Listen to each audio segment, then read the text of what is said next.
ഏറ്റവും സ്നേഹമുള്ളവരെ, ഫെബ്രുവരി 4 തീയതി 2025 എറണാകുളത്തുള്ള വിശുദ്ധ അന്തോനീസ് പുണ്യവാൻ്റെ ദേവാലയത്തിൻ്റെ മുമ്പിലൂടെ കടന്നു പോകുമ്പോൾ ആയിരക്കണക്കിന് ജനങ്ങൾ തടിച്ചുകൂടി നിൽക്കുന്നത് കണ്ടു.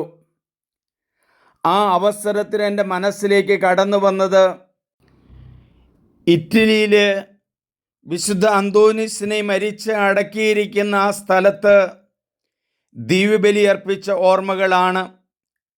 അതിമനോഹരമായ വിശുദ്ധ അന്തോനീസിൻ്റെ ബസിലിക്കയാണ് അത്. ലക്ഷോപലക്ഷം ജനങ്ങൾ വന്ന് പ്രാർത്ഥിക്കുന്ന ഒരു സ്ഥലമാണ്. ആ ദേവാലയത്തിൻ്റെ ഉള്ളിലേക്ക് കയറുമ്പോൾ ആ പരിശുദ്ധിയുടെ പരിമളം അവിടെ നിറഞ്ഞു നിൽക്കുന്നുണ്ട്. അന്തോനീസ് പുണ്യവാളൻ്റെ അഴുകാത്ത നാവും ഉടുപ്പുകളുമെല്ലാം അവിടെ വെച്ചിരിക്കുന്നതിൻ്റെ ഓർമ്മകളും എൻ്റെ മനസ്സിലുണ്ട്. അത്ഭുതങ്ങളുടെ കലവറയായ വിശുദ്ധ അന്തോനീസിൻ്റെ ജനനം പോർച്ചുഗലിൽ പാതുവ എന്ന സ്ഥലത്ത് ഓഗസ്റ്റ് മാസം 15 1195 ഉയർന്ന വിദ്യാഭ്യാസമുണ്ടായിരുന്ന ഈ അന്തോനീസ് അഗസ്റ്റീനിയൻ സന്യാസ സഭയിൽ ചേരുകയുണ്ടായി.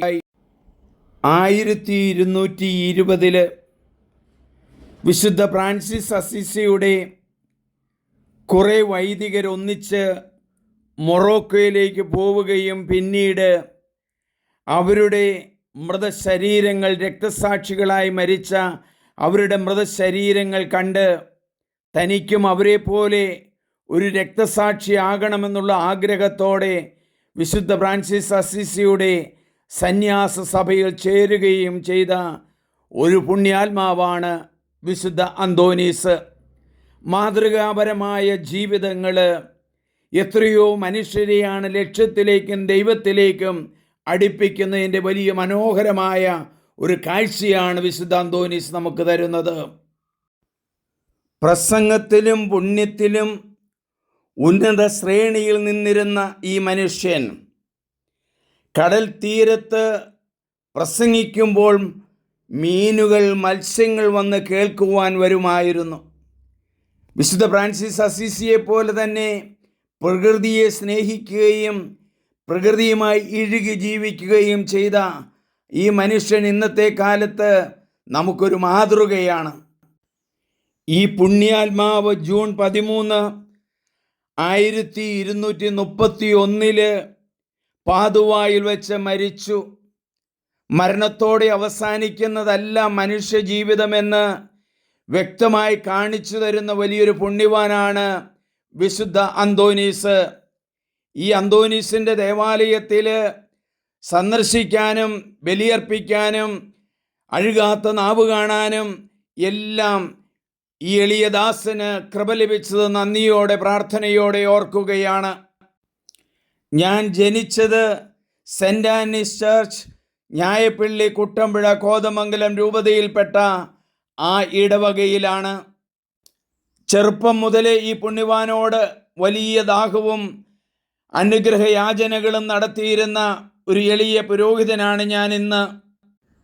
മരണം കൊണ്ട് അവശേഷിക്കാത്ത ഒരു ജീവിതം ഉയർപ്പിലുണ്ടെന്ന് ഈ പുണ്യാത്മാവിൻ്റെ ജീവിതം നമുക്ക് കാണിച്ചു തരുന്നു.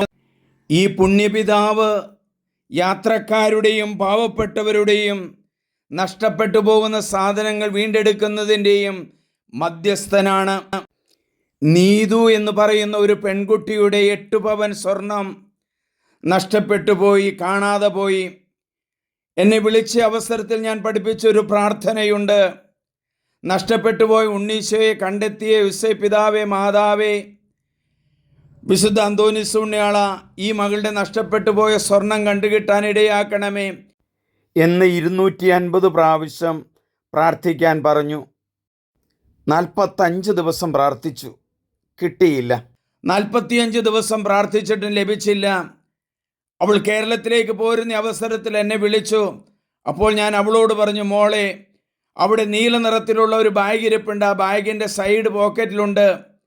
അവൾ അന്ന് രാവിലെ എല്ലാം അടുക്കി പറക്കി തുണികളെല്ലാം വെച്ചതാണ്. എടുത്തു നോക്കുമ്പോൾ അതിനകത്ത് തന്നെ ലഭിക്കുകയുണ്ടായി.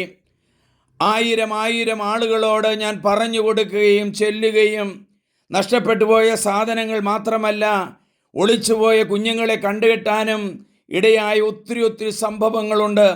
വിശുദ്ധ അന്തോനീസ് പുണ്യവാന്റെ പക്കൽ പോയി പ്രാർത്ഥിക്കുന്ന ആർക്കും ഈശോയുടെ പക്കൽ നമുക്ക് മാധ്യസ്ഥം വഹിക്കുന്ന വിശുദ്ധ അന്തോനീസ് പുണ്യവാനുണ്ട്. നമുക്ക് പ്രാർത്ഥിക്കാം. അന്തോനീസ് പുണ്യാള, ഈ പ്രാർത്ഥന കേൾക്കുന്ന എല്ലാവരെയും സമൃദ്ധമായി അനുഗ്രഹിക്കണമേ. അങ്ങയുടെ അശക്തമേറിയ മാധ്യസ്ഥ ശക്തി ഞങ്ങളുടെ ഓരോരുത്തരുടെയും കുടുംബങ്ങളോടുകൂടി ഉണ്ടാകണമേ, മുറിവേറ്റോടുകൂടി ഉണ്ടാകണമേ. ആവേ മരിയ, അമ്മയുടെ ഭക്തനാണല്ലോ അങ്ങ്. ഞങ്ങളെ ഓരോരുത്തരെയും സമൃദ്ധമായി അനുഗ്രഹിക്കണമേ, കാത്തുകൊള്ളണമേ. മത്സ്യങ്ങളോട് പ്രസംഗിച്ചതുപോലെ ഞങ്ങളിൽ നല്ല വചന പ്രഘോഷകരാകട്ടെ. കുരിശടയാളത്താൽ പൈശാചിക ബന്ധനങ്ങൾ മോചിപ്പിച്ച അന്തോനീസ് പുണ്യാള, കുരിശിൻ്റെ മഹത്വം മനസ്സിലാക്കാൻ ഞങ്ങളെ പഠിപ്പിക്കണമേ. ആമേൻ. സ്നേഹമുള്ളവരെ, എൻ്റെ പേര് ഫാദർ സണ്ണി പുൽപ്പറമ്പിൽ CMI.